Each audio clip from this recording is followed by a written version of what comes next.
Hello दोस्तों, ये हमारा वीडियो है। वीडियो को आप ले सकते हैं, हमें कोई समस्या नहीं है। नॉवेल ऑफ किंग चैनल को सब्सक्राइब करें, लाइक, शेयर और ज्यादा से ज्यादा कमेंट करना। आज हम आपको एक नई और रोमांचक कहानी सुनाने जा रहे हैं, बिलियनियर बॉय 2। चलिए शुरू करते हैं। वहां से दफा हो जाने के लिए कहा तो वह दोनों रेहान को अपने बॉस का डर दिखाने लगे, जिनमें से एक का बॉस वेंकटेश्वर अन्ना था, जो कि मित्तल परिवार का सालों से दुश्मन रहा है। जब सीधी तरीके से उन आदमियों को बात समझ नहीं आई तो रेहान गुस्से में उन्हें मारने उनकी तरफ बढ़ा। रेहान को अपनी तरफ आता देखकर वह घबराकर पीछे हटने लगे और उनमें से एक बोला, तुम्हें अंदाजा नहीं है कि तुम्हारी किसी भी गलत हरकत पर तुम्हारा क्या हाल हो सकता है। वेट एंड वॉच, हम अभी वापस आते हैं। कहकर वह दोनों वहां से कुत्ते की तरह दम दबाकर भाग लिए। उनके जाते ही मैगी हान के पास आए और बोली, सर, यहां पर अब बहुत बड़ा बखेड़ा खड़ा होने वाला है, हमें जल्दी कुछ करना पड़ेगा। कियारा ने मैगी की बात सुनकर गहरी सांस छोड़ते हुए कहा, मेरी दादी हमेशा कहती थी कि सुंदरता अभिशाप है। आज तो मुझे अपनी दादी बहुत याद आ रही है। दुनिया में कहीं भी चले जाओ, सुंदर लड़कियों के लिए खुलकर जीना कितना मुश्किल है। वाकई सुंदरता एक अभिशाप है। रेहान कियारा की बात पर कुछ नहीं बोला। साशा भी बहुत तनाव में दिख रही थी। मैगी लाइफ में पहली बार नर्वस थी। वह जानती थी कि वेंकटेश्वर अन्ना क्या चीज है। रेहान अब खुद बेचैन हो गया था। वह शिप पर लो प्रोफाइल रहना चाहता था, पर उसकी किस्मत ही ऐसी थी कि वह जहां खुद को एक्सपोज नहीं करना चाहता वही उसे करना पड़ रहा था। टॉम ने भी यह सब देखा सुना था। टॉम उन दोनों आदमियों को पहले से जानता था। उसे पता था कि उनमें से एक वेंकटेश्वर अन्ना के लिए काम करता है और दूसरा टेक्सटाइल किंग धवन के लिए। टॉम को रेहान की सही बैकग्राउंड नहीं पता थी, पर वह मन में सोच रहा था कि रेहान कितनी भी बड़ी हस्ती क्यों ना सही पर आज उसने बहुत बड़ी गलती कर दी है। वेंकटेश्वर अन्ना से पंगा लेने के बाद मालदीव्स पर कोई जिंदा नहीं बच सका है। धवन फैमिली भी अपनी गुंडागर्दी के लिए कम बदनाम नहीं है, और रेहान ने उन दोनों के आदमियों के साथ जिस तरह का बर्ताव किया है, अब रेहान के साथ कुछ बुरा होना तो कंफर्म है। शिप पर रेहान को घुमाने की और खुश रखने की ड्यूटी टॉम को दी गई थी। टॉम सोच में पड़ गया कि रेहान को कुछ हुआ तो अथॉरिटीज ऐसा ना हो कि उसको ब्लेम करें। क्रूज घुमाने का काम उसका था भी नहीं। वो तो खुद एक हाई ऑफिशियल था शिप पर, लेकिन रेहान के लिए उसे स्पेशल ऑनर्स मिले थे। वह फटाफट रेहान के पास से हटकर देख के कोने में गया और सिक्योरिटी गार्ड से वॉकी टॉकी लिया। उसने क्रूज के कैप्टन को कांटेक्ट करके उन्हें सारी सिचुएशन बताई। जब टॉम ने बताया कि किस तरह रेहान का अन्ना और धवन फैमिली के लोगों से झगड़ा हो गया है, तब क्रूज के कैप्टन के माथे पर भी पसीना आ गया। उनके अलावा कोई नहीं जानता था कि रेहान मित्तल उसी मित्तल परिवार का वारिस है, जिस मित्तल परिवार का यह क्रूज है। यहां पर होते हुए रेहान को खरोंच भी नहीं आनी चाहिए। कैप्टन ने टॉम को कहा, that gentleman is precious for age, और वो हमारे बहुत स्पेशल गेस्ट है। मेरी बात ध्यान से सुनो, लाउड एंड क्लियर। उनको इतनी सी खरोंच भी नहीं आनी चाहिए। आई रिपीट, उनको किसी भी तरह की जरा सी भी चोट नहीं लगनी चाहिए। मैं अभी सारे सिक्योरिटी अरेंजमेंट्स करवाता हूं। टॉम क्रूज के कैप्टन की बात सुनकर हैरान था, और उससे भी ज्यादा हैरान था कि वह रेहान को बचाने के लिए कह रहे हैं। वेंकटेश्वर अन्ना का नाम सुनने के बाद भी उसने घबराते हुए अपने कैप्टन को कहा, सर, मिस्टर रेहान ने वेंकटेश्वर अन्ना के आदमियों से झगड़ा मोड़ लिया है। आप वाकई उन्हें प्रोटेक्ट करना चाहते हैं। कैप्टन ने गुस्से में चीखते हुए टॉम को कहा, यू इडियट, तुम्हारी इतनी हिम्मत कि तुम मुझसे सवाल करो। तुम्हें जितना कहा है तुम उतना करो। अगर मिस्टर रेहान का बाल भी बांका हुआ तो तुम जरूर जान से जाओगे। कहकर उन्होंने लाइन कट कर दी। बेचारे टॉम की कोई गलती नहीं थी। जब उसे रेहान की रियल आइडेंटिटी पता ही नहीं तो वह क्या ही करता। वह सरप्राइज था और शॉक्ड भी। कैप्टन ने शिव के मैनेजर और सिक्योरिटी गार्ड सबको कांटेक्ट किया। वह खुद पजल था कि आखिर क्या कैसे करें। रेहान की तरफ से उसे स्पेशल इंस्ट्रक्शंस दी गई थी कि रेहान की आइडेंटिटी एक्सपोज नहीं होनी चाहिए, पर रेहान ने जिन लोगों से झगड़ा मोल ले लिया था वह बहुत बड़े लोग थे। उनसे रेहान को प्रोटेक्ट करना तब तक पॉसिबल नहीं था जब तक रेहान की आइडेंटिटी रिवील नहीं कर दी जाए। वैसे इस बात के भी बहुत चांसेस थे कि जब वह लोग रेहान की आइडेंटिटी जान जाते तो खुद ही पीछे हट जाएं, क्योंकि उन्हें पता था वह रेहान का एक आदमी मारेंगे तो उनके 10 मारे जाएंगे। पर इस सिचुएशन में जब रेहान ने उन्हें कुछ रिवील करने को ही मना किया है, ऐसे में क्या किया जाए? यही सोचते सोचते कैप्टन ने मैगी को कॉल किया। उन सबको पता था कि रेहान की बॉडीगार्ड मैगी है, और वह एक highly train black cat commando है जिसकी ट्रेनिंग एक्सेप्शनल है। इस तरह की स्पेशल कमांडो हर समय रेहान की सेफ्टी के लिए उसके साथ रहती है। मैगी ने जब फोन उठाया तो कैप्टन ने सीधे टू द पॉइंट बात की। मिस मैगी, मैं रॉयल प्रिंसेस क्रूज का कैप्टन बोल रहा हूं। अभी अभी जो कुछ भी क्रूज पर हुआ है मुझे उसकी इंफॉर्मेशन मिल चुकी है। मुझे बस ये नहीं समझ आ रहा कि मिस्टर एन की आइडेंटिटी रिवील किए बिना हम उन्हें कैसे प्रोटेक्ट करें। आप ही बताइए कि हमें क्या करना चाहिए। मैगी ने बहुत कोल्ड ब्लडेड टोन में कहा, आपको वही करना चाहिए जो इस वक्त किया जाना जरूरी है। इतना कहकर मैगी ने फोन काट दिया। कैप्टन अपने माथे से पसीना पहुंचते हुए बुदबुदा, या यह लड़की जानती है अगर इस सिचुएशन में रेहान को कुछ होता है तो सबसे बड़ी जवाबदेही उसकी है। उसके बाद फिर मेरी शिप के कैप्टन ने कुछ देर सोचा, फिर सिक्योरिटी हेड को कहा, अपने सारे सिक्योरिटी अरेंजमेंट्स मिस्टर रेहान और उनके साथियों को प्रोटेक्ट करने में लगा दो। अगर उनमें से किसी को भी कुछ हुआ तो तुम्हारी मौत पक्की है, यह समझ लो। इतने रूड और इतने हार्श वर्ड सुनकर सिक्योरिटी हेड हैरान रह गया। इतने सालों में उसने अपने क्रूज के कैप्टन को इस तरह की बात कहते हुए कभी नहीं सुना था। वह खुद शॉक था कि ऐसा कौन सा गेस्ट है जिसके लिए इस तरह की बात कही जा रही है। सिक्योरिटी हेड ने कैप्टन को कहा, सर इस समय क्रूज पर 40,000 लोग हैं। मेरा सारा स्टाफ वैसे ही बहुत टाइट चल रहा है। अगर हम सारा फोकस एक आदमी और उसके साथ कुछ लड़कियों की प्रोटेक्शन में लगा देंगे तो बाकी सारे क्रूज पर सिक्योरिटी में लूप होल्स आ जाएंगे। कैप्टन ने सिक्योरिटी हेड को कहा, यह तुम्हारा काम है, कैसे मैनेज करोगे मुझे नहीं पता। मैं सिर्फ तुम्हें यह बात समझा भी रहा हूं, रिक्वेस्ट भी कर रहा हूं और वार्निंग भी दे रहा हूं तुम्हें। जो ठीक लगे तुम वह समझ लो, पर मिस्टर रेहान का बाल भी बांका नहीं होना चाहिए, वरना मैं भी जिंदा नहीं बचूं और तुम भी जिंदा नहीं बचोगे। यह बात याद रखना। इस बार सिक्योरिटी हेड समझ गया कि रेहान बहुत बड़ी हस्ती है और हर की कीमत पर उसको बचाना जरूरी है। इस बार उसने बिना कोई बहस किए हां में सिर हिला दिया और यस सर कहकर वहां से चला गया। उधर रेहान ने मैगी को साइड में जाकर फोन लेते हुए देख लिया था। रेहान जानता था कि मैगी को कभी कोई पर्सनल फोन नहीं आते हैं, इसलिए उसने पूछा, क्या बात है, किसका फोन था? मैगी ने रेहान को कहा, मिस्टर रियान का फोन था जो इस क्रूज के कैप्टन हैं। रेहान ने हैरानी से मैगी से पूछा, उनको तुमसे क्या काम आता पड़ा? मैगी ने रेहान को बताया, काम कुछ नहीं है, अभी यहां पर जो कुछ भी हुआ है उसका पता उन्हें चल चुका है। अब वेंकटेश्वर, अन्ना और धवन कैसी फैमिली है ये तो सबको पता है। मुझे लगता है कि वह आपको प्रोटेक्ट करने के लिए लोग भेज रहे हैं। वह बुए मुझे यही बता रहे थे कि सिक्योरिटी अरेंजमेंट सख्त कर रहे हैं। रेहान ने हंसते हुए कहा, शेयर बैड लक है यार, जितना अकेला रहना चाहता हूं उतना ही मधुमक्खियों का छत्ता बिना बात ऊंक मारने आता है। ऐसा करते हैं, बस थोड़ा समय यहां बिताते हैं और चलते हैं, फिर यहां से बिना बात। यहां के लोगों को मुश्किल में डालने का कोई मतलब नहीं। मैगी ने कोई जवाब नहीं दिया। मैगी जानती थी कि अब लोअर प्रोफाइल रहने के लिए बहुत देर हो चुकी, मुश्किल तो ऑलरेडी अब खड़ी हो चुकी है। वेंकटेश्वरा, अन्ना और धवन की फैमिली से झगड़ा करने के बाद अब यहां पर कुछ भी पहले जैसा नहीं रहने वाला। उधर धवन के आदमी ने जाकर अपने मोटे बॉस को बताया कि रेहान ने उसकी ऑफर रिफ्यूज कर दी है। धवन ने कुछ देर सोचा और पूछा, तुमने क्या बताया अभी कि उसके साथ पूरे टाइम इस शिप का टूर कराने के लिए कौन है? उसके सबॉर्डिनेट ने उसे कहा, टॉम है सर क्रूज पर, उसको आज की रात टॉम ही अटेंड कर रहा है, टूर गाइड की तरह। धवन ने शॉक्ड होते हुए कहा, टॉम का स्टेटस पता है तुम्हें? वह बहुत एफिशिएंट और हाई डेजिग्नेशन पर यहां काम करता है। सिक्योरिटी अरेंजमेंट्स में टॉप हेड के बाद वही आता है। उससे टूर गाइड का काम कराया जाए, ये कैसे पॉसिबल है? उस धवन के सबऑर्डिनेट ने उसे कहा, पता नहीं सर, हो सकता है इस काम के लिए आज उनको बहुत सारा पैसे ऑफर किए गए हो। धवन ने सिर खुजाते हुए कहा, यानी वह का जो कोई भी है बहुत सॉलिड बैकग्राउंड का है, वरना रॉयल प्रिंसेस क्रूज पर second top security head tourist guide की तरह उसे अटेंड नहीं कर रहा होता।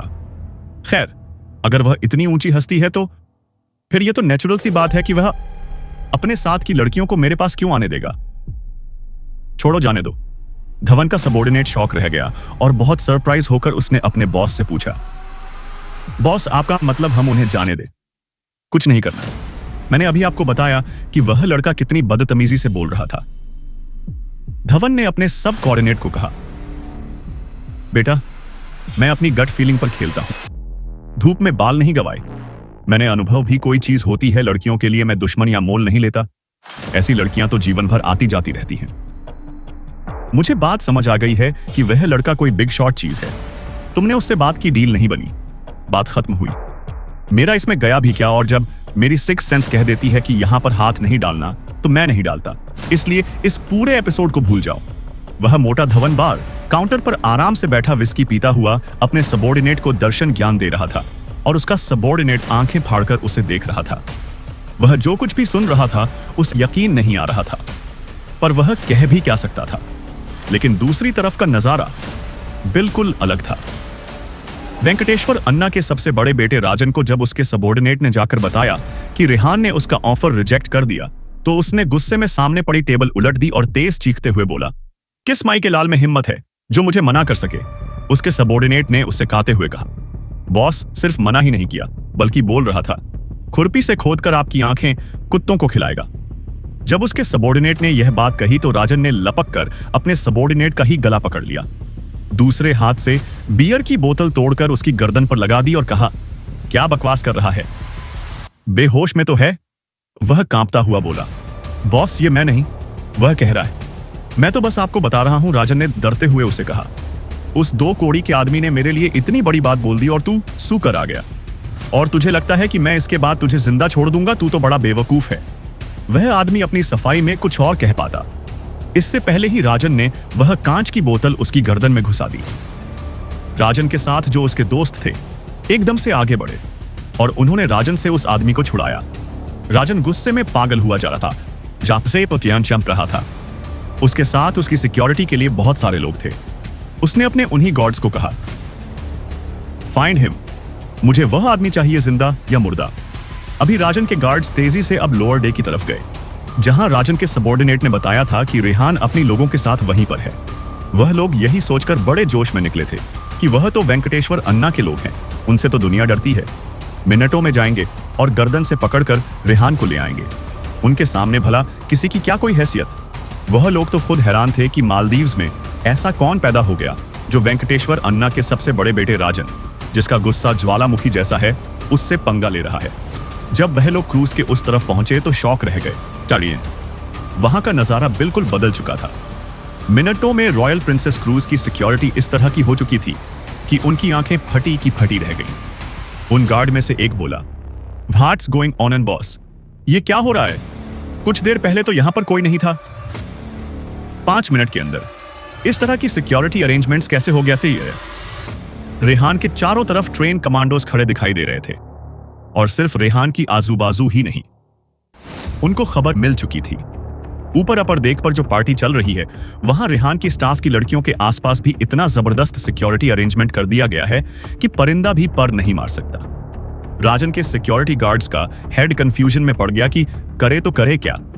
अगर वह डायरेक्टली जाकर शिप के सिक्योरिटी वालों से भिड़ गया, तब यहां पर बहुत बड़ा हंगामा क्रिएट हो जाएगा और हो सकता है बहुत सारे लोग मारे जाएं।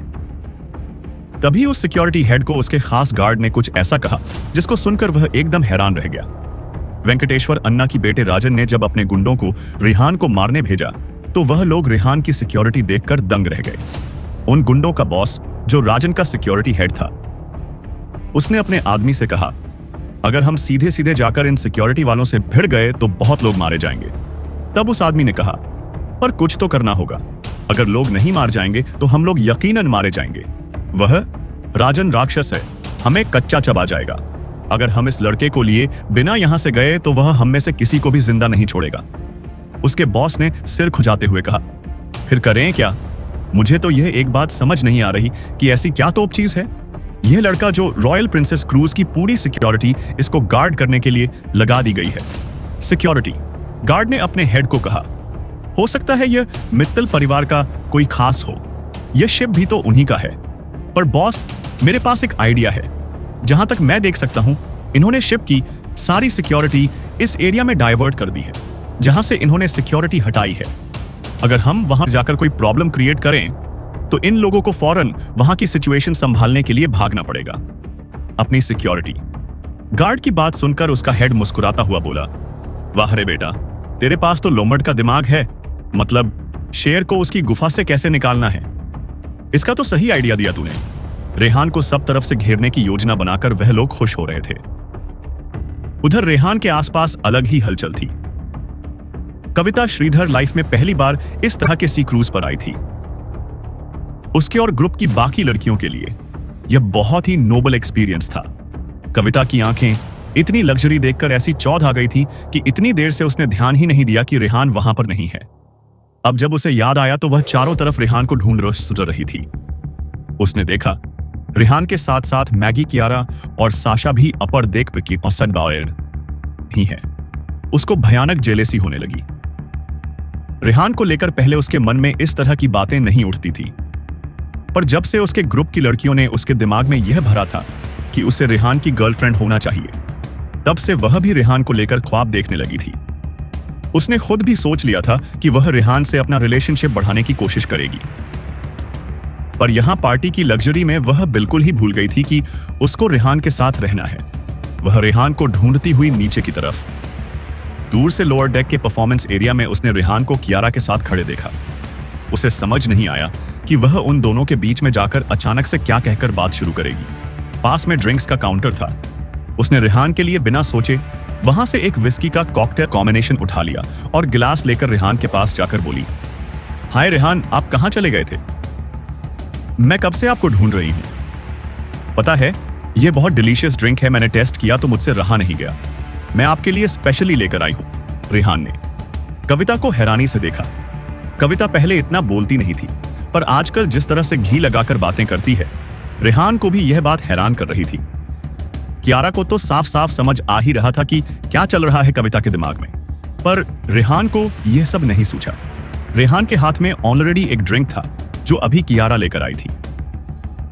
उसके लिए उसने सिंपली ही कविता को मना किया, कविता, मैं ऑलरेडी ये ड्रिंक ले रहा हूं, ये सस्ता है, अभी कियारा लेकर आई है, यह भी बहुत अच्छा है। जैसे ही कविता ने यह सुना कि जो रेहान पी रहा है वह ड्रिंक कियारा उसके लिए लेकर आई है, उसे तेज गुस्सा चढ़ा।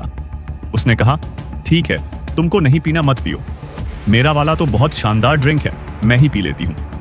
कहकर कविता ने एक सांस में वह पूरा गिलास खाली कर दिया। रेहान हैरानी से देख रहा था, कंफ्यूज था कि आखिर वह ऐसा क्यों कर रही है। अगर उसने ड्रिंक नहीं लिया तो इसमें इतना टची होने की क्या जरूरत है। साशा को यह तमाशा देखकर मजा आ रहा था। उसने बड़ी मुश्किल से अपनी हंसी रोकी हुई थी। कियारा ने पर बहुत पोलाइट कविता को कहा, यहां पर अभी भी कुछ सीटें बाकी हैं, तुम चाहो तो हमें ज्वाइन कर सकती हो। परफॉर्मेंस शुरू होने ही वाला था। वह सब लोग कुर्सियों पर बैठने कुर्सियों की तरफ बढ़ ही रहे थे। कविता ने कियारा की बात पर कहा, ओके थैंक यू। रेहान कुर्सी पर बैठ चुका था। कियारा उसके साथ वाली कुर्सी पर बैठने ही लगी थी कि उससे पहले ही कविता तेजी से रेहान के साथ बैठ गई। इस बार तो कियारा का भी माथा चढ़ गया। यह कविता का वाकई बहुत बदतमीजी भरा बिहेव था। रेहान को तो समझ भी नहीं आ रहा था यह फालतू का सीन क्यों क्रिएट किया जा रहा है। शशा ने कविता को घूर कर देखा। इस समय शशा उसको एक प्रेसिडेंट की हैसियत से देख रही थी। साशा की लुक में यह क्लियर था कि कविता को प्रोटोकॉल के हिसाब से चलना चाहिए, और कविता इस समय रेहान की एक एम्प्लॉय है। इस तरह सिचुएशन का एडवांटेज लेकर वो रेहान के एकदम नेक्स्ट नहीं बैठ सकती। रेहान समझ तो रहा था कि इन सब में आपस में कुछ टिफ चल रहा है। रेहान ने साशा की तरफ देखकर पूछा, क्या बात है तुम लोगों में, ये क्या इशारेबाजी चल रही है? साशा कुछ जवाब देती। इतने में ही थोड़ी दूर से शोर की आवाज आने लगी। सबका ध्यान उस तरफ चला गया। कुछ ही मिनटों में शोर बहुत तेज होने लगा। रेहान ने टॉम से पूछा, क्या हुआ है? टॉम, ये कैसा शोर है? टॉम ने रेहान को बोला, give me a minute sir, मैं अभी पता करता हूं। टॉम ने अपने जूनियर से वॉकी टॉकी लिया और उस एरिया के सिक्योरिटी इंचार्ज को कांटेक्ट किया ताकि पता कर सके वहां चल क्या रहा है। उससे बात करने के बाद टॉम ने रेहान को बताया, सर कोई खास बात नहीं है, इस तरह की हाई फाइल पार्टी में सारे ही बड़े लोगों के बच्चे आते हैं। ईगो सबका बड़ा हाई होता है, छोटी छोटी बात पर लड़ाई खड़ी कर देते हैं। सिक्योरिटी स्टाफ ने बताया कि लड़कों के 2 ग्रुप में आपस में झगड़ा हो गया है, और यू डोंट वरी सर, वह लोग सब संभाल लेंगे। आप यहां ये परफॉर्मेंस एंजॉय कीजिए।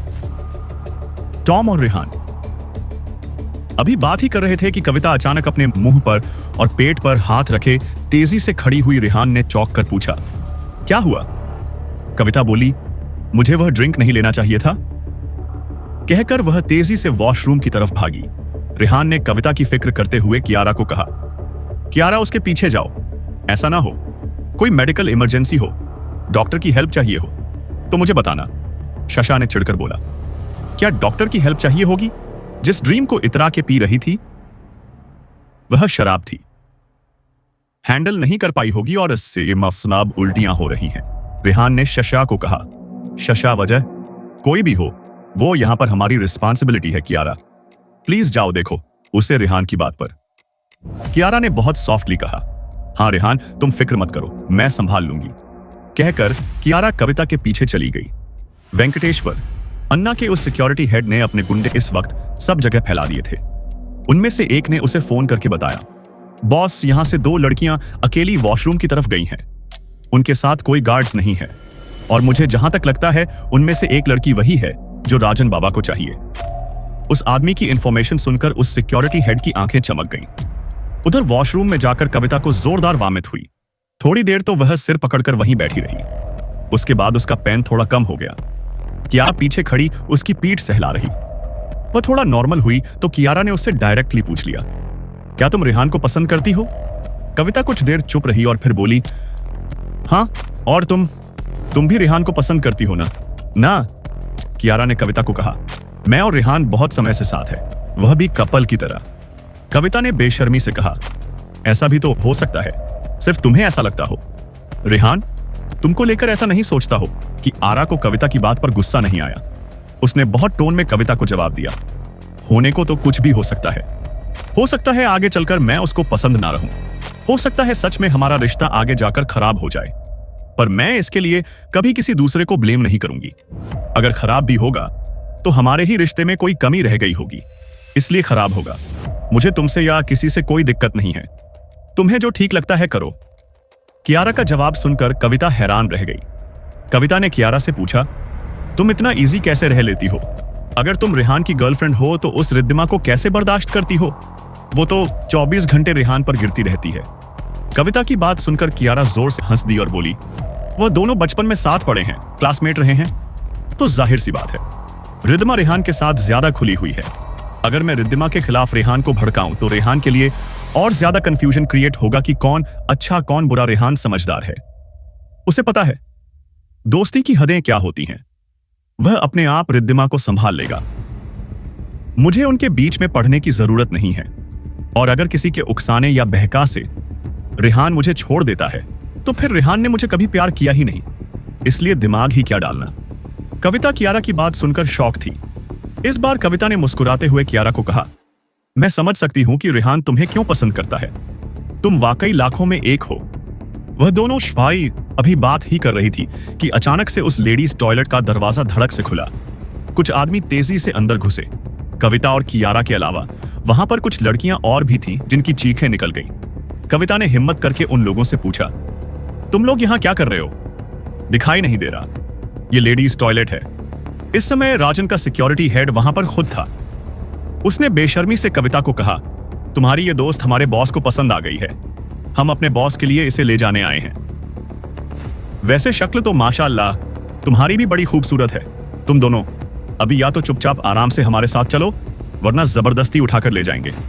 कविता और कियारा उस आदमी की बात सुनकर शॉक रह गए। कविता ने उस आदमी से पूछा, कौन है तुम्हारा बॉस? किसकी बात कर रहे हो? चल क्या रहा है यह सब उस आदमी ने कविता को कहा, मेरा बॉस कौन है यह तुम्हें जानने की कोई जरूरत नहीं। जानना ही चाहती हो तो इतना ही बहुत है तुम्हारे लिए कि खूबसूरत नगीनों की अच्छी पहचान है। मेरे जहरी बॉस को तुम्हारे जैसी सुंदर लड़कियां मेरे बॉस की कमजोरी है।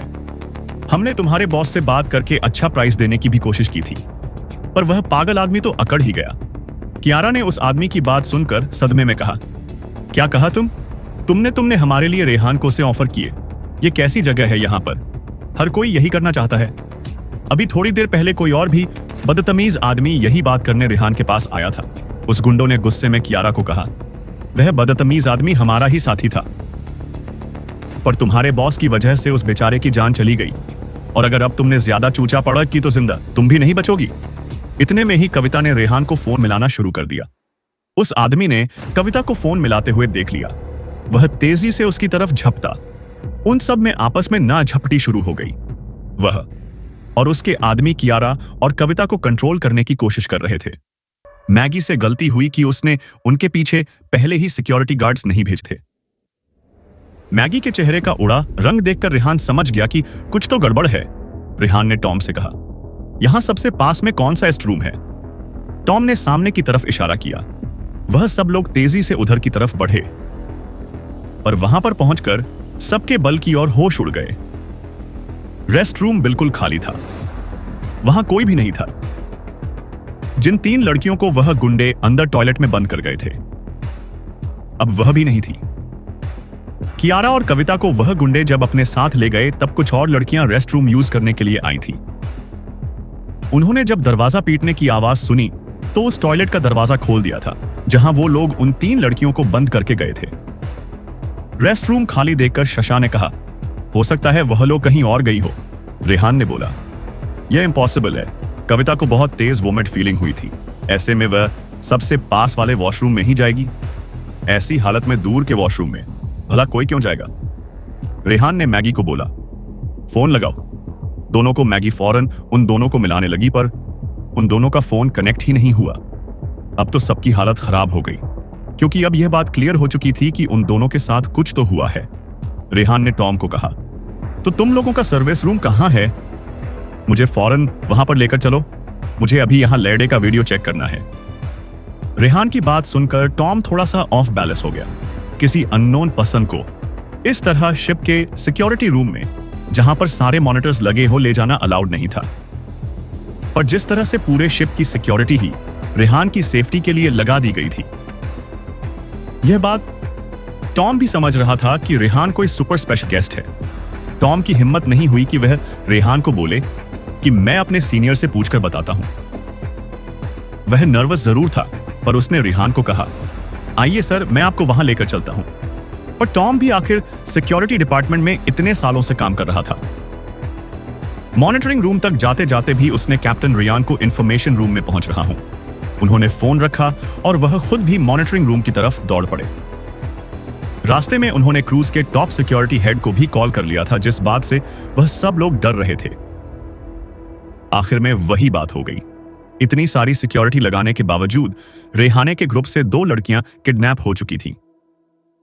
कैप्टन रियान ये सोचकर हैरान थे कि रॉयल प्रिंसेस क्रूज पर ऐसा कौन है जो इतना बड़ा रिस्क ले सकता है। हालांकि दिल में इस बात का जवाब वह खुद भी जानते थे कि पूरे मालदीव्स में वेंकटेश्वर अन्ना के अलावा किसमें इतनी हिम्मत नहीं है। टॉम जब रेहान के साथ मॉनिटरिंग रूम पहुंचा तो वहां के सिक्योरिटी चीफ ने रेहान को दरवाजे पर ही रोक दिया। उसने कहा, मिस्टर टॉम, आप लोग ऐसे अंदर कहां जा रहे हैं? आप तो अच्छे से जानते हैं कि इस रूम में कोई भी आउटसाइडर अलाउड नहीं है। टॉम ने सिक्योरिटी चीफ को कहा, मिस्टर नीरव, यह इमरजेंसी सिचुएशन है, हमें फौरन सीसीटीवी चेक करना है। ये हमारे बहुत ही स्पेशल गेस्ट हैं। अभी अभी इनकी 2 फ्रेंड्स लोअर डेक के वॉशरूम से किडनैप हो गई हैं। हमारे पास टाइम बिल्कुल नहीं है।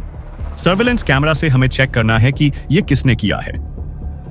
सिक्योरिटी चीफ मिस्टर नीरज के चेहरे पर कंफ्यूजन लकनेपली तरह जानते हैं कि आपको किसी और को मॉनिटरिंग रूम में ले जाने की परमिशन मैं नहीं दे सकता।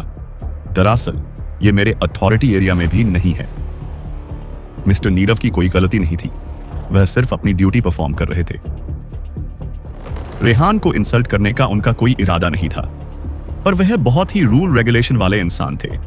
वह किसी भी हालत में टॉम को किसी बाहरी इंसान के साथ मॉनिटरिंग रूम में जाने की परमिशन नहीं दे सकते थे। पर रेहान इस समय किसी से कोई रूल सुनने के मूड में नहीं था। इतनी बहस में ही उसकी पेशेंस बिल्कुल जवाब दे गई थी। रेहान ने दहाड़ हुए उन सिक्योरिटी चीफ नीरव को कहा, आपको एक बार में बात समझ नहीं आ रही? क्या आप बिना बात बहस करके टाइम वेस्ट किए जा रहे हैं मेरे लिए? इस वक्त एक एक सेकंड कीमती है। मुझे फौरन वो सर्विलेंस कैमरा दिखाए जहां से मैं लॉयड एड के पास वाले वॉशरूम की मूवमेंट्स देख सकूं। अब सिर्फ उसी से पता चल सकता है कि वॉशरूम से कौन उन लड़कियों को किडनैप करके ले गया है। मिस्टर नीरव ने रेहान को रोकने की कोशिश करते हुए कहा, sorry sir, rules are law. Rules Rehan कुछ कहता। इतने में कैप्टन रियान वहां पहुंच गए और उन्होंने नीरव को कहा, just shut your mouth and open the door. फिर उन्होंने खुद आगे बढ़कर मॉनिटरिंग रूम का दरवाजा खोल दिया। वह बुरी तरीके से पसीने से नहाए हुए थे। कैप्टन रियान ने रेहान की तरफ देखकर कहा, I am extremely sorry sir, आइए प्लीज। वह सब लोग तेजी से अंदर आ गए। सिक्योरिटी चीफ नीरव उनकी शक्ल ही देखते रह गए। टॉम के भी पैर भी फूल रहे थे कि कैप्टन रेहान इस तरह क्यों बिहेव कर रहे हैं। उनमें से कोई भी रेहान की रियल आइडेंटिटी नहीं जानता था। रूम में अंदर बहुत सारे मॉनिटर्स लगे हुए थे और काफी सारे लोग उनको ऑपरेट कर रहे थे। अंदर एंटर करते ही कैप्टन रियान ने तेज आवाज में सबसे पूछा, लोअर डेक के पास वाले वॉशरूम के सर्विलेंस कैमरा कौन से मॉनिटर पर डिस्प्ले होते हैं? कैप्टन रियान की आवाज सुनकर वहां काम करने वाले सारे लोग चौंक कर पीछे देखने लगे। आज तक कभी ऐसा नहीं हुआ कि कैप्टन रियान कुछ पता करने के लिए खुद चलकर मॉनिटरिंग रूम में आए हो, और आउटसाइडर तो कोई इस रूम में अलाउ ही नहीं था। और अब एक नहीं, 3 आउटसाइडर्स उनके साथ थे। रेहान के साथ साशा और मैगी भी वहीं थे। उन लोगों में से एक ने उठकर कहा, सर यहां वाले तीनों मॉनिटर उसी एरिया को कैप्चर करते हैं। मैगी तेजी से उस तरफ बढ़ी। मैगी ने उसे पिछले आधे घंटे की वीडियोस दोबारा चलाने को कहा। जब वीडियो चल रही थी सब बहुत ध्यान से देख रहे थे। सबसे पहले मैगी ही एकदम चिल्लाए, स्टॉप बैकअप रिपीट करो। वीडियो में दिखाई दे रहा था कियारा कविता के साथ उस वुमेन्स वॉशरूम में एंटर कर रही है। 5 मिनट बाद वीडियो में दिखाई दिया कुछ आदमी जिन्होंने ब्लैक सूट पहना हुआ है वह 2 सर्विंग ट्रॉली से लेकर वॉशरूम में घुस रहे हैं, और उसके कुछ मिनटों बाद वह उन्हीं सर्विंग ट्रॉली के साथ बाहर निकले। पर इस बार ट्रॉली सफेद बड़े कपड़ों से ढकी हुई थी। उनके जाने के भी बहुत देर बाद तक कियारा कविता वॉशरूम से बाहर नहीं निकली। कुछ लड़कियां अंदर गईं और उनके साथ 3-4 और लड़कियां बाहर आईं, पर कविता कियारा अब भी नहीं थे। थोड़ी देर बाद कैमरे में रेहान, मैगी और शशा एक साथ दिखाई दिए। अब सब समझ गए कि दरअसल वह लोग जो वुमेन वॉशरूम में उन सर्विस ट्रॉली के साथ घुसे थे वही कविता और कियारा को लेकर गए हैं। रेहान ने स्क्रीन की तरफ पॉइंट करते हुए कहा, टॉम कौन है? यह लोग। टॉम ने घूम के सिक्योरिटी हेड जेम्स की तरफ देखा। सिक्योरिटी हेड एक कदम आगे आया और रेहान को ग्रीट करते हुए बोला, hello sir, I am James, यहां का सिक्योरिटी इंचार्ज। मैं हूं, रेहान ने उसे कहा। यानी आपके होते हुए भी यह सब हुआ है। खैर, मेरे पास इस समय किसी का इंट्रोड प्रश्न लेने का टाइम नहीं है। मैंने पूछा, ये लोग कौन हैं? सिक्योरिटी हेड जेम्स ने स्क्रीन की तरफ देखा और अगले ही पल रेहान को कहा, सर यह लोग वेंकटेश्वर अन्ना के आदमी हैं। उनके सबसे बड़े बेटे राजन के बॉडीगार्ड्स।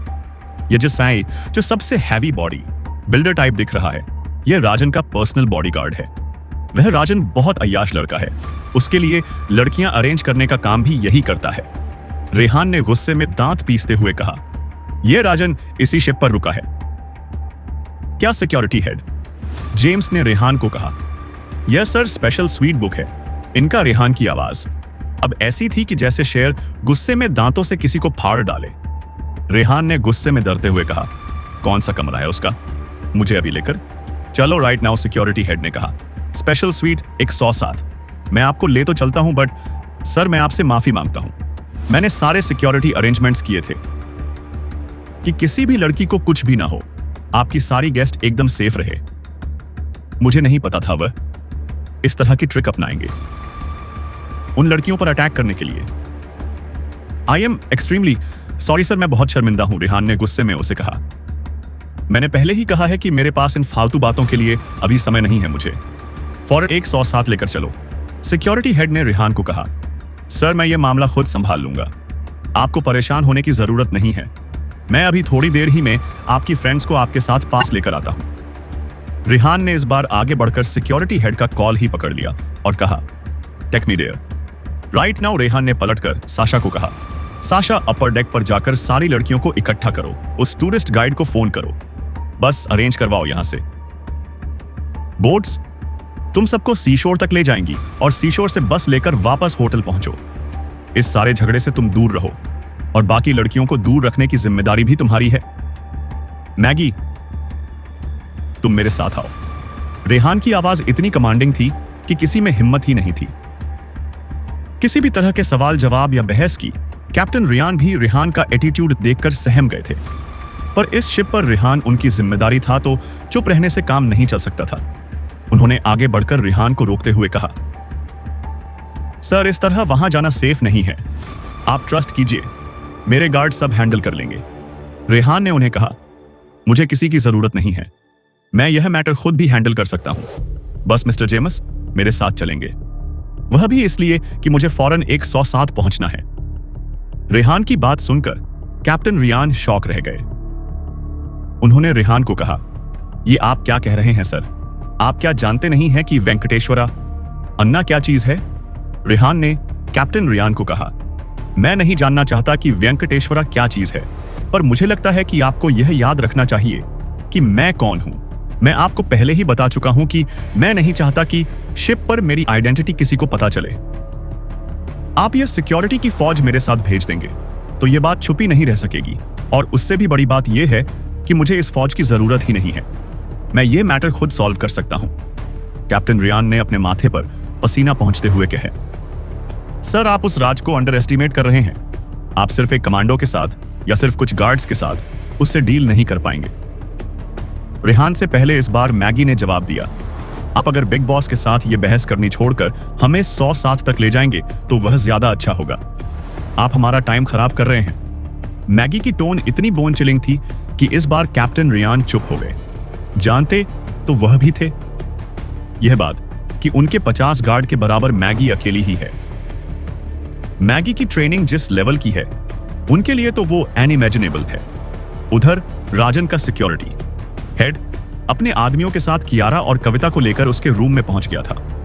उन लोगों ने सर्विस ट्रॉली सीधे रूम के अंदर की, उसके बाद कियारा और कविता को उसमें से निकाला और सोफे पर धकेल दिया। वह दोनों अपने आप से हिलने की हालत में भी नहीं थी।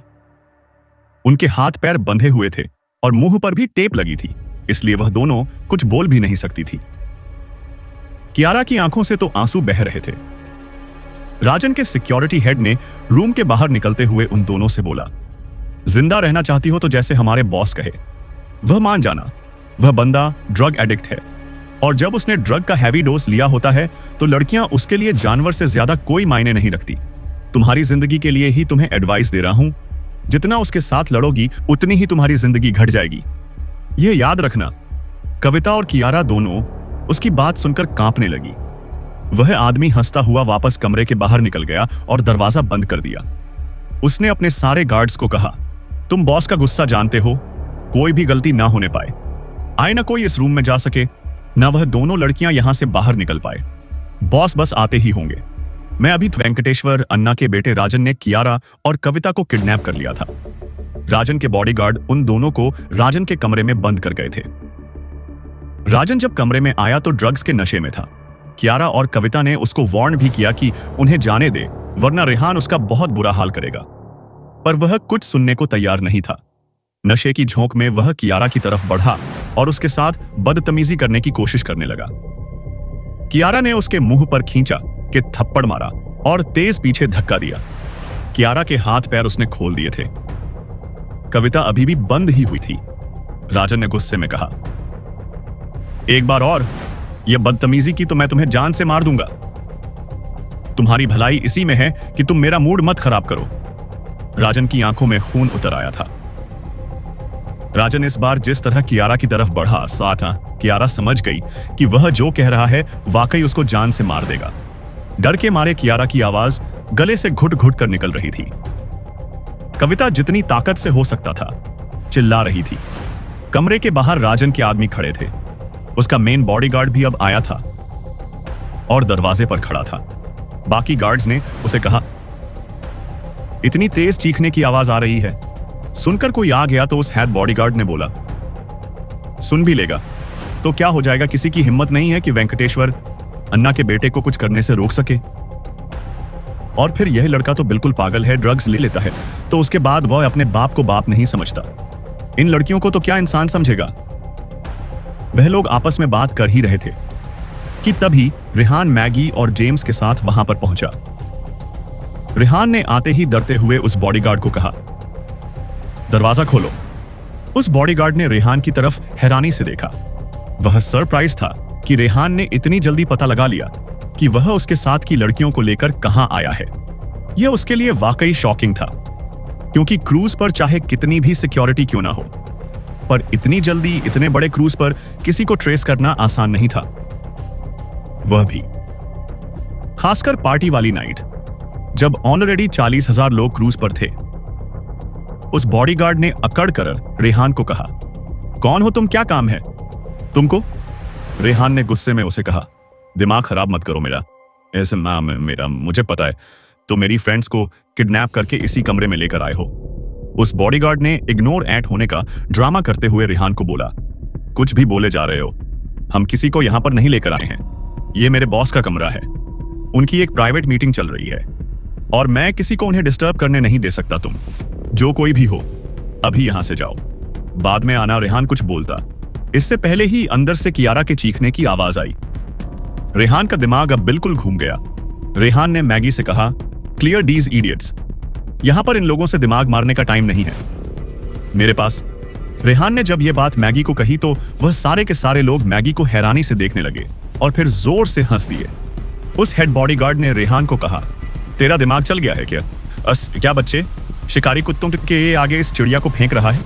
अंदर वह 2 बुलबुल कम लग रही है तुझे जो तू इसे भी ऑफर दे रहा है, और ये तो उन दोनों से भी ज्यादा खूबसूरत है। तेरी मर्जी है, हमारा क्या है, हमारे बॉस तो और ज्यादा खुश हो जाएंगे। रेहान ने दांत पीसते हुए कहा, ठीक कहा तूने, कुत्ते ही हो तुम, पर यह चिड़िया नहीं है, ये वह चाकू है जो तुम्हारे जैसे कुत्तों के पेट फाड़ देती है। उस बॉडीगार्ड ने और तेज हंसते हुए कहा, यह चिड़िया मेरा पेट फाड़ेगी? उसने मैगी की तरफ उसे पकड़ने के लिए हाथ बढ़ाया, फिर तो जैसे एक बिजली चमकी। मैगी ने इतनी तेजी से उसको चेहरे पर पंच मारा कि उसके 4 दांत निकलकर खट से जमीन पर आ गिरे। वह बॉडी बिल्डर टाइप इतना बड़ा सा बॉडीगार्ड बिलबिला कर नीचे जमीन पर गिर पड़ा। उसके बाहों की गार्ड्स तेजी से हरकत में आए और मैगी की तरफ बढ़े। वहां पर 2 मिनट तक धूम धड़ाके की आवाज आती रही। उसके बाद वह सारे के सारे नीचे पड़े थे, खून से लथपथ। मैगी दोबारा पलटकर उस हेड बॉडीगार्ड के पास आए, उसको बालों से पकड़ा और दीवार में उसका सिर दे मारा। उसका सिर फट गया, उसका पूरा चेहरा खून से नहा गया। एक गार्ड ने फिर से मैगी को रोकने के लिए उसकी तरफ हाथ बढ़ाया। मैगी ने पलटकर उसका हाथ तो तोड़ा ही, उसकी पसलियां भी तोड़ दी। उसकी पसलियां टूटने की आवाज इतनी तेज थी कि सारे गार्ड जमीन पर पड़े पड़े ही सहर कर पीछे हटने लगे। पर शिप पर राजन के बहुत सारे आदमी मौजूद थे। अभी 10 सेकंड भी नहीं बीते थे कि और बहुत सारे गुंडे भागते हुए मैगी की तरफ बढ़े। पर मैगी तो आज एक कोल्ड किलिंग मशीन में कन्वर्ट। हेलो दोस्तों, ये हमारा वीडियो है, वीडियो को आप ले सकते हैं, हमें कोई समस्या नहीं है। नॉवेल ऑफ किंग चैनल को सब्सक्राइब करें, लाइक, शेयर और ज्यादा से ज्यादा कमेंट करना। हो चुकी थी। मैगी ने किसी पर रहम नहीं किया। इस बार मैगी के हाथों में 2 लंबे शार्प नाइफ चमक रहे थे और जब वह चाकू उसने बिजली की तेजी से हवा में लहराने शुरू किए तो किसका हाथ कटा, किसका पेट फटा और किसकी गर्दन गई, कटने वालों को खुद ही समझ नहीं आ रहा था। चारों तरफ बस खून ही खून था और चीखें थी। अपने सारे गार्ड्स का यह हाल देखकर उस हेड बॉडीगार्ड ने जमीन पर पड़े पड़े कहा, तुमको पता नहीं है तुम लोग किससे झगड़ा मोल रहे हो? वेंकटेश्वर, अन्ना के लोग हैं, हम तुम जिंदा नहीं बचोगे। देखना। मैगी तेजी से पलटी और उसे एक झन्नाथदार थप्पड़ लगाया। उसके बाद एक और, फिर एक और, फिर एक और। मैगी उसे तब तक थप्पड़ मारती रही जब तक वह बेहोश नहीं हो गया। फिर मैगी तेजी से उठी और दरवाजे में एक पावरफुल लात मारी। मैगी का हेड इतना स्ट्रांग था कि दरवाजा 2 टुकड़े होकर नीचे पड़ा था। सामने राजन सदमे में कांपता हुआ खड़ा था। बाहर से आती हुई आवाजें उसे सुनाई दे रही थी, पर वह जो औरों के सामने शेर बना फिरता है, इस समय एक डरपोक गीदड़ की तरह खड़ा था। उसके पीछे कियारा जमीन पर पड़ी थी। कियारा के कपड़े काफी हद तक फट चुके थे। कविता जमीन पर घिसकर कियारा के पास पहुंचने की कोशिश कर रही थी। कियारा बहुत शौक हालत में लंबी लंबी सांसें ले रही थी। वह इतनी बुरी तरीके से राजन से लड़ी थी कि उसको भी जगह जगह से खून निकल रहा था। दरवाजा टूट चुका था। सामने रेहान और मैगी थे। कियारा ने आंखें खोलकर रेहान को देखा और रोते हुए खुशी से चीखी, और रेहान, तुम आ गए। रेहान को देखकर कविता की आंखों में भी खुशी के आंसू आ गए। कविता को तो उम्मीद ही नहीं थी कि अब उनको बचाया जा सकेगा। राजन ने हिम्मत करके रेहान को बोला, कौन हो तुम? तुम्हारी हिम्मत कैसे हुई? मुझे ऐसे डिस्टर्ब करने की क्या चाहते हो तुम? रेहान ने बर्फ जैसी सर्द आवाज में कहा, तेरी मौत। जैसे ही रेहान की नजर कियारा पर गई, रेहान गुस्से से बिल्कुल पागल हो गया। रेहान तेजी से उसकी तरफ बढ़ा तो राजन पागलों की तरह चिल्लाकर अपने बॉडीगार्ड को आवाज देने लगा, पर कोई आता तो तब जब कोई आने की हालत में बचा होता। मैगी ने इस बार सबके हाथ पैर ही नहीं तोड़े थे, बल्कि आधे से ज्यादा को तो लगभग अधमरा ही कर दिया था। राजन ने रेहान की तरफ उंगली करके कहा, वहीं रुक जा, तू अच्छा नहीं होगा, मैं बता रहा हूं। और अगले ही पल तेज कट की आवाज आई। मैगी ने पहले उसकी उठी हुई उंगली तोड़ी और फिर कलाई भी तोड़ दी। राजन की चीखें आसमान छूने लगी और वह घुटनों के बल जमीन पर गिर गया। मैगी ने उसे बालों से पकड़ा और घसीटते हुई रेहान के पास लाए। राजन अभी भी चीखते हुए रेहान को गालियां दे रहा था। उसने रेहान को कहा, तुझे पता नहीं है मैं कौन हूं? मैं वेंकटेश्वर अन्ना का बेटा हूं। मेरे साथ जो आज तूने किया है, तेरा पूरा खानदान जिंदा नहीं बचेगा। रेहान ने उसकी गर्दन पकड़ते हुए कहा, मेरे खानदान का तो तू नाखून भी नहीं छू सकेगा, पर एक बात पक्की है, तू आज जान से जाएगा। तेरे जैसे कीड़ों को सांस लेने का कोई हक नहीं। रेहान ने मैगी के हाथ से वह लंबा चाकू ले लिया। वह राजन की गर्दन में घुसाने ही वाला था कि कियारा भागती हुई आई और रेहान का हाथ पकड़ लिया। लो, रोते हुए रेहान को कहने लगी, नहीं रेहान, ये मत करो, मेरी वजह से तुम खून खराबा मत करो। पहले ही कितनी मुसीबतें तुमने मेरी वजह से सही है, अब अगर इसका खून कर दोगे तो पुलिस केस और पता नहीं क्या क्या तुमको झेलना पड़ेगा। इसकी जरूरत नहीं है, छोड़ो इसे। रेहान के सर पर तो इस समय पागलपन सवार था। रेहान ने कियारा का हाथ भी झटक दिया और गुस्से में उस पर भी चिल्लाता हुआ बोला, तुम्हारा दिमाग खराब है, तुम चाहती हो मैं इस जानवर को जिंदा छोड़ दूं? कियारा ने रेहान को कहा, हाँ मैं चाहती हूं तुम इसे जिंदा छोड़ दो, क्योंकि इसको जान से मार देना कोई हल नहीं होगा। तुम समय पर आ गए, मेरे लिए इतना ही बहुत है। वैसे भी तुम ऑलरेडी इसको बहुत सबक सिखा चुके हो। रेहान ने कुछ पल सोचा और फिर राजन की तरफ देखकर कहा, तेरी जान बख्श देता हूं, जा, तू भी क्या याद करेगा। पर सुना है तुझे सुंदर लड़कियों का बहुत चस्का है, पर बेटा इसको बीमारी कहते हैं। तेरे बाप ने तेरी बीमारी का इलाज नहीं किया तो मुझे तो करना ही पड़ेगा। रेहान ने मैगी, कियारा और कविता को कहा, आंखें बंद करो। उन तीनों को समझ नहीं आया कि रेहान ऐसा क्यों कह रहा है। इस बार रेहान गुस्से में तेज दहाड़ा। मैंने कहा, आंखें बंद करो। तुम तीनों घबराकर उन तीनों ने आंखें बंद कर ली। उसके बाद एक आसमान छूती हुई चीख सुनाई दी, कौन मरेगा, पर इनमें से किसी की मौत शिप पर नहीं होनी चाहिए। यहां से यह कचरा फौरन साफ करो और आज के बाद इस क्रूज पर वेंकटेश्वर अन्ना की फैमिली छोड़ो। उनके किसी दूर के रिश्तेदार की भी कोई एंट्री नहीं होगी। यह बात याद रखना।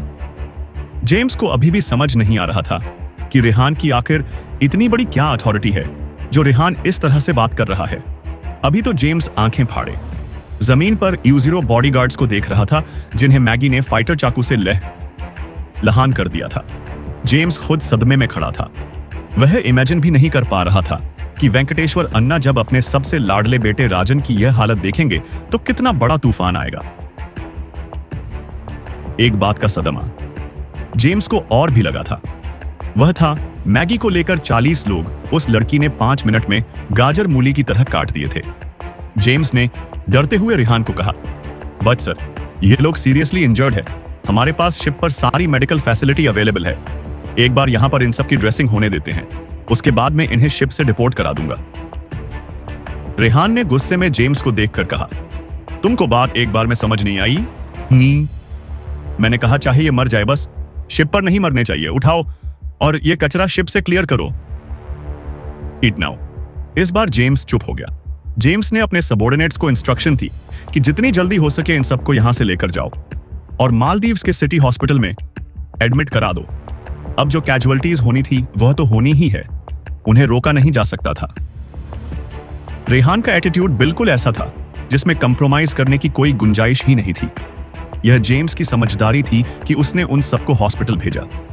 वह अपनी पूरी कोशिश कर रहा था कि दुश्मनी इतनी ना बढ़े कि संभाली ही ना जा सके। वह जानता था कि अगर राजन मर गया तब तो प्रलय ही आ जाएगी। फिर जेम्स ने रेहान को कुछ ऐसा कहा जिसे सुनकर रेहान भी चौंक गया। उसका अभी तक इस तरफ ध्यान ही नहीं गया था।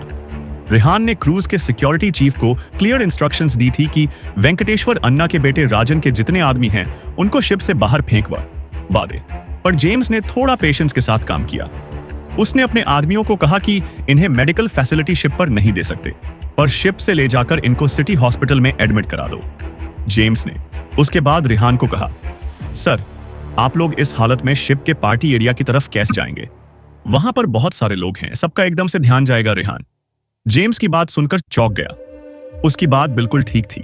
कियारा के कपड़े काफी फट चुके थे और उसने रेहान की टी शर्ट पहनी हुई थी। जेम्स ने रेहान को कहा, सर, शिप पर एक बहुत बड़ा फैशन स्टोर है, मैं आपको वहां ले चलता हूं, आप वहां से अपने लिए नए कपड़े ले लीजिएगा।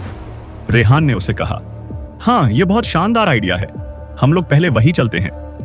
रेहान को कोई फर्क नहीं पड़ता था उसने क्या पहना है क्या नहीं, पर कियारा की हालत सच में लोगों के सामने जाने की नहीं थी। जेम्स उनको पहले शिप के दूसरे हिस्से में बने हुए शॉपिंग एरिया में ले गया, जिस क्लॉथिंग ऑर्किड में वह रेहान को लेकर गया। वहां पर बहुत स्टाइलिश और ब्रांडेड कपड़े थे। जेम्स ने रेहान को बताया, सर, यह क्रूज की तरफ से ही अरेंज होती है, पर इसमें हम बहुत लिमिटेड पार्टिसिपेंट से ही अलाउ करते हैं। इसमें सिर्फ वही लोग अलाउड है जो अपने अपने एरिया के टॉप शॉट हैं। फिल्म इंडस्ट्री, एंटरटेनमेंट इंडस्ट्री के listers, industrialist, business tycoon, political heads, ambassador और भी बहुत बड़े बड़े लोग। रेहान जेम्स की बात सुनकर अनकंफर्टेबल हो गया। वह बाने ने अपने इवेंट में एक ऐसी ही पार्टी में बहुत देर से गया था, क्योंकि ऐसी गैदरिंग उसको बहुत हिपोक्रेट लगती है। जेम्स के कहने पर रेहान ने कियारा और कविता को कहा, यहां पर एक से एक स्टोर्स हैं, तुम जो भी चाहो कपड़े पसंद कर सकती हो। कविता तो बहुत हैरानी से उस शॉपिंग आर्केड को देख रही थी। उस लग्जरियस क्रूज पर जितने भी शोरूम थे वह सब बहुत हाई क्वालिटी ब्रांड के थे। In fact top 10 luxury clothing stores थे। वहां पर कविता ने एक्साइटमेंट के साथ कहा, ओ माय गॉड, ऐसा कोई भी टॉप इंटरनेशनल ब्रांड नहीं है जिसका शोरूम इस शिप पर ना हो। जनशी गुच्ची पर यो कविता ने आज तक सिर्फ इनके शोरूम दूर से देखे थे और आज वह इन शोरूम्स के बीच खड़ी थी। कहीं से कुछ भी ले सकती थी। कुछ दिन पहले तक इन ब्रांड्स के शोरूम्स में एंट्री करने का ख्वाब भी नहीं देखा था उसने, और आज वहां कपड़े उसके सामने खुले पड़े थे और वह जो चाहे पसंद कर सकती थी। कियारा भी बहुत क्यूरियोसिटी से अब उन शोरूम्स में लगे कपड़े देख रही थी। रेहान ने कियारा को कहा, तुम तो वर्ल्ड फैशन कंपटीशन की चैंपियन हो, तुमको तो बल्कि इन सारी लग्जरी क्लॉथिंग को ध्यान से देखना चाहिए कि आखिर यह लोग अलग अलग सिटीज में किस तरह की रेंज शोकेस करते हैं। कियारा ने रेहान की बात पर कुछ नहीं बोला, बस ध्यान से उन कपड़ों को देखती रही। वह खुद बहुत एक्साइटेड थी। इतने बड़े ब्रांड्स के कपड़े पहनना उसके लिए भी बहुत बड़ी बात थी। एक मैगी ही ऐसी थी जो बिल्कुल कूल खड़ी थी। उसको कोई फर्क नहीं पड़ रहा था कि वह पराडा के शोरूम में है या गुच्ची के। रेहान ने मैगी से कहा, तुम्हें जो कुछ पसंद हो तुम भी ले सकती हो। मैगी ने बहुत कैजुअली रेहान को बोला, मुझे ब्रांड से या नॉर्मल कपड़ों से कोई फर्क नहीं पड़ता, मुझे कपड़े बस फ्लेक्सिबल और प्रॉपर फिट चाहिए। उसके अलावा मुझे कपड़ों में और कोई इंटरेस्ट नहीं है कि वह किस लेवल से आते हैं। मैगी की ट्रेनिंग इतनी डिसिप्लिन और इतनी रिस्ट्रिक्टेड थी कि दुनिया के ग्लेम से उसे कोई मतलब ही नहीं था। कपड़े पसंद करने का उसका क्राइटेरिया उसके प्रोफेशन की सहूलियत के अनुसार था, ना कि फैशन के हिसाब से देखा जाए तो वह बहुत हद तक रेहान जैसी थी। रेहान के लिए भी बेसिक कपड़े और सिंपल खाना बस यही ज्यादा मायने रखता था। रेहान को भी ब्रांड और लेबल से कोई फर्क नहीं पड़ता था। यह तो शुरू में जब रेहान को कॉलेज में लगातार नीचा दिखाया जा रहा था और उसको इतनी बड़ी विरासत वापस मिल गई तो कुछ लोगों को सबक सिखाने के लिए उसने पैसे का शो ऑफ किया। उसकी बेसिक नेचर में रसिया का घमंड जैसी चीज थी ही नहीं। रेहान और मैगी को इस तरह की बातें करते देख कियारा और कविता एक दूसरे का मुंह देखने लगे। दोनों के मन में एक साथ एक ही बात आई कि सबसे ज्यादा सूट तो मैगी करती है रेहान के साथ। रेहान और मैगी दोनों का सोचना, रहन सहन सब कुछ एक जैसा था। तभी शशा भी कैप्टन रियान के साथ वहां पहुंच गई। कैप्टन रियान ने रेहान को कहा, आपके साथ यहां जो कुछ भी हुआ सर, मैं वाकई उसके लिए बहुत शर्मिंदा हूं। रेहान ने कैप्टन रियान को बोला, अब ये सब बातें जाने दीजिए, अब तो मैटर पूरी तरह सॉल्व हो चुका है। साशा ने रेहान को पूछा, उस आदमी का क्या किया तुमने जिन लोगों ने इन्हें किडनैप किया था? रेहान ने शशा को बोला, कुछ खास नहीं, बस छोटा सा सबक सिखा दिया ताकि वह फिर से ऐसी गलती ना करें। बात खत्म हो गई, अब तुम भी भूल जाओ उस इंसिडेंस को। रेहान ने शशा और रियान को ऐसे बोला जैसे कोई खास बड़ी बात हुई ही नहीं। यह तो सिर्फ कियारा और कविता ही जानते थे कि रेहान किस हद तक क्रूअल होकर उसको पनिशमेंट देकर आया है, और अगर कियारा बीच में नहीं पड़ती तो रेहान यकीनन उस राजन को जान से मार देता। रेहान, जिसको एक छोटा सा सबक सिखाना बोल रहा है। उस फाइट में मैगी 40 लोगों को गाजर मूली की तरह काट कर आ रही है, और रेहान ने जो उस राजन का हाल किया वह तो बोला ही 40 नहीं जा सकता था, पर मैगी और रेहान दोनों के चेहरे पर एक शिकन भी नहीं थी। शशा ने रेहान की बात पर कहा, अच्छा हुआ तुमने उन लोगों से ज्यादा झगड़ा नहीं किया। मैंने पता किया था उस लड़के के फादर यहां के बहुत बड़े आदमी हैं, एकदम डॉन टाइप। हमें ऐसे लोगों से दुश्मनी पालकर क्या करना है, इनसे तो जितना दूर रहे उतना अच्छा। रेहान ने साशा को कहा, पर तुम यहां क्यों आए हो? मैंने तो सारी लड़कियों को लेकर तुम्हें शिव से जाने को कहा था। साशा ने रेहान को बोला, मैं यही बात तो करने आई हूं, लड़कियां वापस जाने को तैयार ही नहीं हैं। इतनी देर तो मुझे लड़कियों को ढूंढने में ही लग गई, पर अब जब सबको इकट्ठा कर लिया है तो सब एक सुर में वापस जाने से मना कर रही हैं। वह लड़कियां भी साशा के पीछे पीछे ही आ रही थी। इस शिप पर होना उनके लिए लाइफ टाइम एक्सपीरियंस था। वह पार्टी को बीच में छोड़कर जाना नहीं चाहती थी। कियारा कविता के साथ अब तक एक शोरूम के अंदर चेंज करने जा चुकी थी। बाहर सिर्फ रेहान और मैगी ही खड़े थे जब बाकी सारी लड़कियां भी वहां पहुंची। टॉप 10 लग्जरियस क्लॉथिंग ब्रांड देखकर सब एक्साइटमेंट के मारे जोर से चिल्लाने लगी। वाओ, ओह माय गॉड, मैंने पहली बार यह सब देखा, ऐसा बहुत कुछ। लड़कियां आपस में जोर जोर से बोलने लगी। सबकी आंखों में हसरत साफ दिखाई दे रही थी। ऐसा टॉप क्लॉथिंग ब्रांड तो वह लोग जिंदगी में कभी खरीदने की सोच भी नहीं सकती थी, जिसका एक सिंगल पीस ऑफ क्लॉथ भी 5 फिगर्स में आता है। रेहान ने उन सब लड़कियों की एक्साइटमेंट देखी और मुस्कुराते हुए सारी लड़कियों को कहा, हम आज रात क्रूज पर अरेंज की गई एक स्पेशल डिनर पार्टी में जा रहे हैं। तुम लोग इन ब्रांड्स में से किसी में से भी अपने लिए कोई ड्रेस पसंद कर सकती हो। एक पल के लिए वहां पर ऐसा सन्नाटा छा गया कि सुई भी गिरे तो उसकी आवाज बम की तरह सुनाई दे। सब के सब सदमे में थे। उन लोगों को यकीन नहीं आ रहा था कि एक बार में रेहान ने 55 लड़कियों को टॉप ब्रांड्स में से ड्रेस खरीदने के लिए कह दिया है। उन लड़कियों में से एक ने दूसरे को कोहनी मारते हुए कहा, मैं सपने में हूं क्या जरा जगह तो मुझे वहां तो अब बिल्कुल ही इलेक्ट्रीफाइंग माहौल हो गया था। उन लड़कियों को तो वैसे भी नहीं पता था कि कियारा और कविता के साथ क्या हुआ है। रेहान ने स्ट्रिक्टली मना किया था शशा को कि उन्हें कुछ नहीं बताए। वह लड़कियां खुशी के मारे इतनी एक्साइटेड थी कि उनमें से किसी ने अभी तक यह ध्यान भी नहीं दिया कि उनकी अपनी हैद कविता भी उनके साथ काफी देर से नहीं है उन शोरूम में जो सल्स पसंद लोगों को अटेंड करने के लिए खड़े थे। उन लड़कियों की सिंपल ड्रेसेस देखकर अगर कोई और दिन होता तो वह शायद उन्हें एंटर भी नहीं करने देते, पर यह पहली बार हो रहा था कि उनके कैप्टन रियान किसी को खुद एस्कर्ट कर रहे हो। देखकर वह लोग समझ गए थे कि साथ में जो लोग भी हैं वह बहुत ही हाई लेवल के हैं। इसीलिए अब सारे शोरूम्स के सेल्स पसंद बहुत एक्टिव होकर सारी गर्ल्स को ड्रेसेस दिखाने लगे। अब तक सब कुछ समझ आ गया था कि यह सारी लड़कियां रेहान के यहां काम करती हैं और सुपर बॉस रेहान ही है। वहां पर काम करने वाली सेल्स पसंद लड़कियां भी अब रेहान को बहुत हसरत से देख रही थी। उन सब में भी आपस में बात हो रही थी। एक लड़की ने दूसरी से पूछा, मिस्टर रियान खुद यहां पर इस आदमी के स्टाफ को शॉपिंग कराने लाए हैं, आखिर है कौन? ये दूसरी सेल्स गर्ल ने कहा, हो सकता है वेंकटेश्वर अन्ना का बेटा राजन जो शिप पर रुका है उसी के साथ हो। पहले वाली लड़की ने बोला, यह इम्पॉसिबल है, मैं बहुत अच्छे से जानती हूं कैप्टन रियान उस राजन को बिल्कुल पसंद नहीं करते। वह भी तो कितना घटिया आदमी ऐसी नजरों से देखता है जैसे खा जाएगा।